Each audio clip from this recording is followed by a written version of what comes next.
20-ci əsr Azərbaycan ədəbiyyatının ən böyük romantik şairlərindən biri olan Məmməd Hüseyn Şəhriyar təkcə dərin fəlsəfi fikirləri və poetik üslubu ilə deyil, həm də sevgi ilə yoğrulmuş həyatı ilə yadda qalmışdır.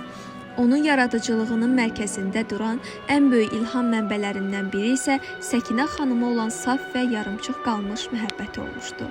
Gənc Şəhriyar Tehranda Darülfünun adlanan ali məktəbdə tibb fakültəsində təhsil alarkən Səkinə xanımla tanış olur.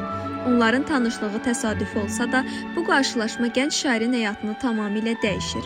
Şəhriyar incə ruhlu, dərin düşüncəli, sadə ailədən çıxmış bir gənc idi. Səkinə isə varlı və nüfuzlu ailənin qızı idi. Cəmiyyətdəki sosial fərqlər bu sevgiyə kölgə salır. Lakin iki gəncin bir-birinə olan hissləri çox güclü olur.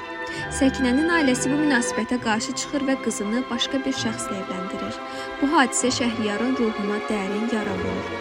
O, təhsilini yarımçıq qoyaraq tibbi sahəni tərk edir və bütün diqqətini poeziyaya yönəldir. Ayrılıqdan sonra yazdığı ilk şeirlərdə Səkinəyə məktub, Sənə dedim ki, gəlmə, Gecənin sirləri kimi əsərlərində yanğı, tənhalıq və sevginin iztirabları açıq şəkildə hiss olunur. Şəhriyarın sözlərində bu ayrılıq təkcə bir qadından uzaq düşmək deyil, həm də itirilmiş gəncliyin və saf duyğuların simvoluna çevrilir. Səkinə ilə olan ayrılıq Şəhriyarın yaradıcılığında dönüş nöqtəsi olur. O, kədərini və həsrətini şeirə çevirərək ədəbiyyata əbədlik qazandırır.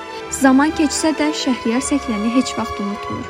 Onun həyatının son illərində belə bu sevginin izləri görünür.